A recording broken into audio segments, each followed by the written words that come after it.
Hi guys, and welcome to my watch reviews, and that is exactly what I've got you. My watch. This is my Vintage Omega Seamaster Cosmic. It's from 1969. It's my only Omega in my entire collection, and it's also one of the first watches that arrived in my collection because I bought this all the way back in 2016, and that was when I was just getting into watches and I hadn't started tinkering with movements or polishing cases at that point. So like many of my watches, this one has a story, and it's really because I bought it right at the beginning of my collection. This is one of my early pieces, and back in 2016 I was very green behind the ears when it came to watch collecting, and I'd been consuming lots of videos on YouTube, particularly ones from TGV of the Urban Gentry. Back then he kept on showing these vintage watches on NATO straps, really sparked an interest for me, and there I was late at night on eBay, kept on shopping around and looking at things. I'd already bought a few things by then, but then I started looking at things like Omega, and I was so surprised that these vintage watches were affordable. To me, I thought Omega was this big prestigious brand. Things were going to cost me thousands of pounds and they would be completely unobtainable, certainly at the beginning of my collecting when I didn't really have a lot of available cash or knew what I was buying. But this one came up and I took an instant like to it. I mean, look at it. It is absolutely beautiful. It's a lovely dial. It's got a great minute track on it, and of course it's got that prestigious brand Omega. It says Seamaster Cosmic. Well, you know, I was all into the 70s. All my watches are themed around the 70s, and Cosmic was that fantastic word. Also loved those crosshairs as well. So I decided to take a punt and try and see if I could win this one. And the auction was ending at the weekend, and I remember the day actually because it was really hot and there was a lot of bidding going on. But in the dying seconds, nobody was bidding, which is pretty much unheard of nowadays. And I slammed on quite a few bids, and I managed to secure this for an amazing £256.51, which to me at the time was more money than I'd ever want to spend on a watch. But again, it's because it said Omega and it looked absolutely fantastic. So I was the winning bidder. I was really happy. Just had to wait for it to turn up in the post. So maybe 4 or 5 days later it arrived, and it arrived in a genuine Omega box, but the box was absolutely battered. And I opened the lid and I looked at the watch, and to be honest, my heart sank. I hadn't really handled that many vintage watches. It looked a bit grubby to me at first, but there were some overriding problems. The crown was sticking out too far from the case. Now I kind of knew about that, but it was concerning nevertheless. And then when I looked at the crystal, certainly in great detail around the edges, it looked like it had been glued in. And I was thinking, have I been stung here? You know, what am I going to do? I don't know how to repair watches. Is this going to cost me a lot of money? So had that horrible sinking feeling in my stomach. But I hit the internet. I figured, let's try and find somebody who could look at this watch for me. My internet research took me to a website called watchguy.co.uk, who had serviced a Seamaster Cosmic, a different coloured version, but obviously the same.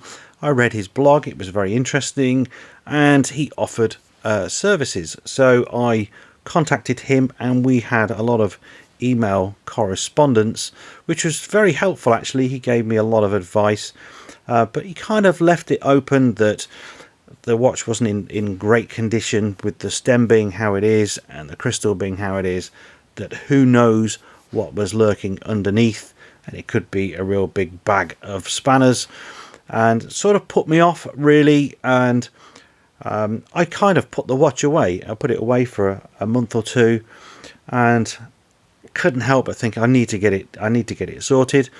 So started looking again and found a guy on eBay who claimed to do Omega servicing.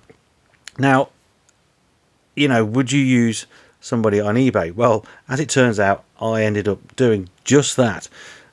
His handle was Seamaster 147. I don't believe he's around anymore, unfortunately, but he claimed to be an ex-Omega technician. I'm guessing he may have been retired and was doing this as part of his pension pot. He, however, was very helpful. I sent the watch for appraisal first, and he said, no problem, I can service this. He gave me a price, I think it was £130, something like that. Asked me if I wanted a genuine Omega crystal putting on it, which I agreed to. And then I also asked him if he could take some photos of the process, because this particular watch has got a closed case, so the movement only comes out the front.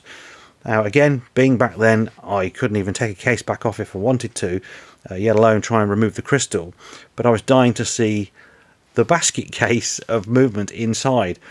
Now this gentleman serviced my watch fine, sent me some photographs, and I was blown away. This 562 movement is just absolutely stunningly gorgeous, and as it turns out, because I've then serviced quite a few Omegas since myself, I have an admiration for those movements. They are very decorative, they're beautiful to look at, they're just a pain to work on because the strangulation on parts availability from Switzerland, which is just horrendous.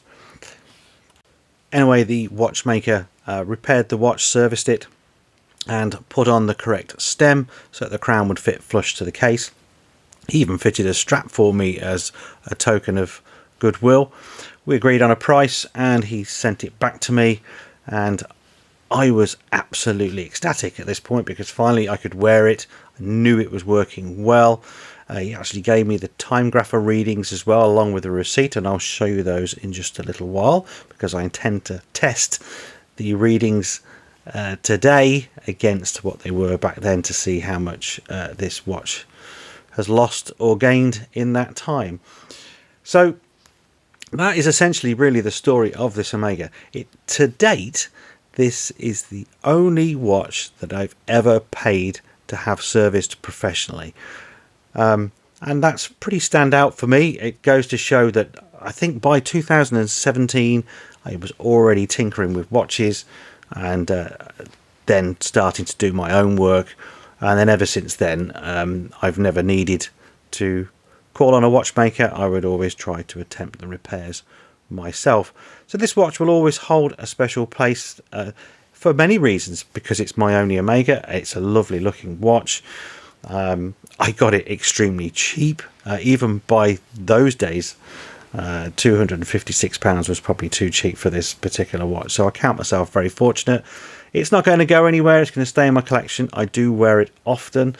I fitted a genuine lizard strap to it as well, which was, I don't know, £25, something like that, and it served me well to date. It doesn't get lots and lots of use, but it certainly gets worn probably one day a month, sometimes two if I'm feeling lucky. It just depends. I have so many watches to bring to this channel. Estimating my collection is somewhere in the region of 200, so there's quite a lot, and hopefully a lot to show you going forwards. So there we go. That's 8 minutes or so of me talking about this particular watch. Let's now just quickly go through some of the dimensions, just in case you are looking for a watch like this. So typically with a vintage watch, it's on the smaller side, and the case diameter on this one is a very charming 35mm. I think personally it wears a lot bigger than that. I was only surprised when I've just measured it. The lug to lug is 38mm, so a nice short lug to lug there. Look great on most people's wrists. I also like the way the lugs sort of curve in, so it has got a nice feel to it. The thickness is only 11mm, and a good 2mm of that is actually the crystal protruding. The crystal is a plexiglass, and it has the Omega logo embossed on the inside. The lug width is 19mm, so it's one of these really unusual ones. You don't see many 19mm. I think Seiko have done a few 19mm, so it does limit your strap choices because there's not that many available. However, I think I've chose the perfect strap. I have put a buckle on it that has an Omega logo. It is definitely aftermarket, but it kind of suits it and I like it, so why not? I can't really find an original one that is of a price that I'm willing to pay anyway, put it that way. So let's find out just how accurate this watch is. We are now, what, 6 years after it's been serviced, so see if it's lost any time or whether it's still nice and running and not needing another service. So here we are on the bench. We've got the watch ready to go on the time grapher, and I just thought I'd show you first of all what came back from the watchmaker back in 2016. So we've got this ticket here, which I'll go through in a minute. He went to extra levels. So here, I don't know if you'll be able to make this out really, this is the female end of the stem. So there's a little thread there, that's where the crown would have gone, and there's a slot in the middle of it. And for these closed case watches, you have to pull the stem really hard, the crown really hard, to remove the stem or separate the stem so that you can then get the movement out of the case. And obviously it was the wrong one, so he's decided to be honest, and I mean, I'd have just thrown that in the bin personally if I've done this service, but no, he sent it back. Also sent the box with the original Omega crystal that I had fitted, and ironically inside there, I forgot we'd even got this, it's the original one that came off, including, don't know if I can zoom in on that. Yeah. So including all the glue, look, you can just about see it there. So why you would want to glue a crystal on an Omega, a vintage Omega, well, the mind boggles, to be honest with you, but somebody decided to do that. Right. Zoom back out. Here's the ticket of service. So look, watch service card, eBay Seamaster 147. Omega Maniac, I like that. So we've got an Omega Auto Seamaster Cosmic. It's a 565 movement, not a 562 that I said earlier on. That's the movement number. The case number is from 1969. Dated the 7th of August 2016. And look, it says how to look after your watch. We recommend that any watch should be serviced every 24 months with wrist wear. Well, I don't quite agree with that service interval. Every 2 years seems a little bit extreme, to be honest with you, but everybody's got an opinion, and these guys have obviously got to make their money as well. What's the interesting part on this is if we turn it over. So back in 2016, I didn't know really what a time grapher was. So he's regulated this to plus 6 seconds a day. I'm guessing that's in several positions. And it looks like we've got a beat error of 0.5, which to me seems quite excessive. But anyway, there we go. That's what the results were. Here we are trying to think now. So what are we? 7 years on. Sorry, 6 years on. Can't even do my own math. So it is an automatic, but I have wound it a heck of a lot. I know that the lift angle on these is 49 degrees. So I'm going to set that to 49. We'll try it. Dial up.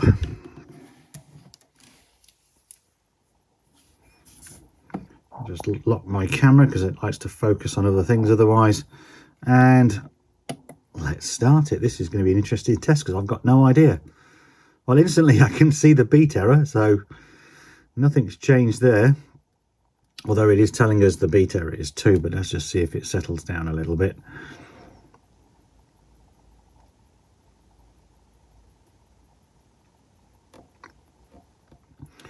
So that's looking pretty consistent, isn't it? The rate is pretty poor, so this is already losing, 46 seconds a day in this position. I really don't like that beat error. And the amplitude, I'm not sure what the amplitude should be on one of these, but that does also seem a little bit low. I just gave it a bit of extra wind just to be 100% sure, and that's made absolutely no difference, has it? It's interesting that the beat error is at 2 milliseconds and not the 0.5. That's definitely a 0.5 and not a 2. So let's just try some different positions, shall we? So let's try crown down.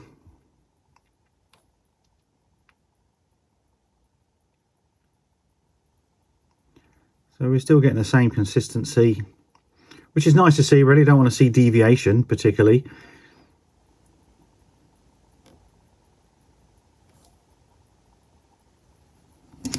And I'll turn it all the way around now, crown up. Of course, you should let this run for a little while, to be honest with you, to get a much more accurate reading. Maybe I'll do that at the end. But no, I'm still happy with that. That's still very consistent.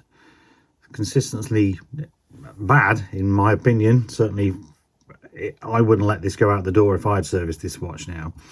Okay, let's try dial down.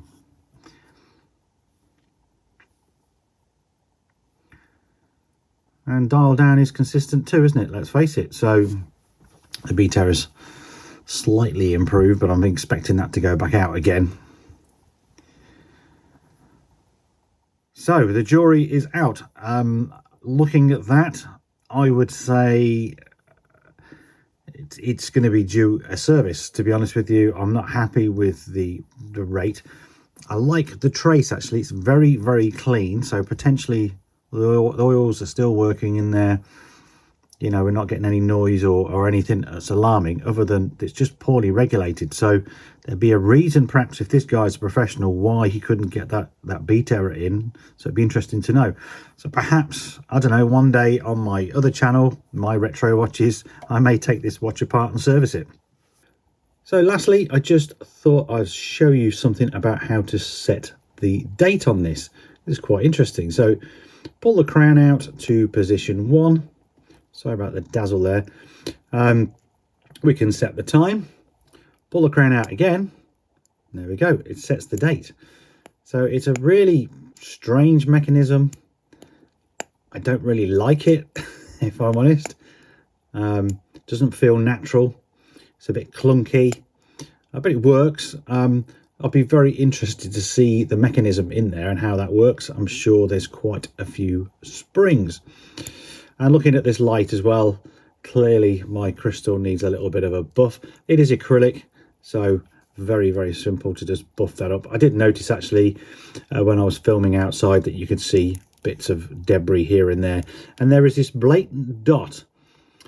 Can you see that there just by the C in Cosmic? And that has annoyed me all the time, because that, I think, is possibly a bit of loom that's come out of the hands. The loom is original. And the only way to rectify that is to take the crystal off.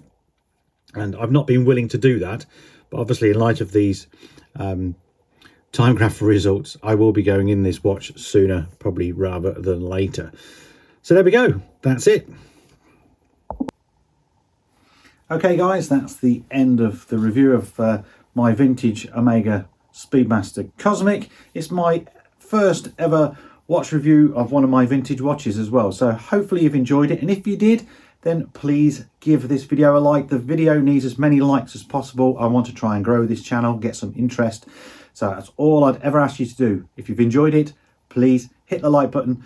Definitely leave your comments below. I'm going to read every one. I'll try to reply to as many as I can. I'll be interested to hear what you thought of the watch, what you also thought about this video, this style. Did you enjoy what I've presented here? Because all the feedback's really going to be helpful.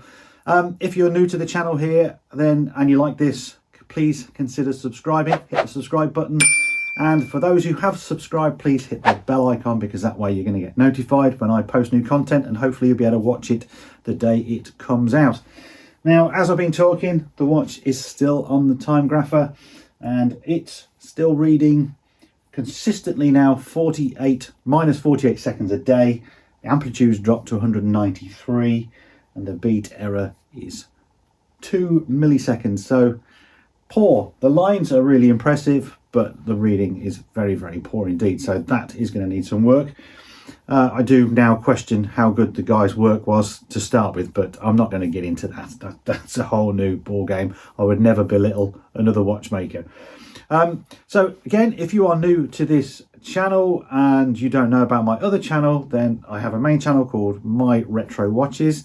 It's a place where I do lots of watch repairs, watch restorations from a hobbyist point of view, and I'm there to try and inspire more and more hobbyists or people into this hobby. That's what it's all about. There are a few reviews on that channel as well of various watches, so plenty of content. It's been going for 5 years, so there'll be a link down below to check that channel out if you like.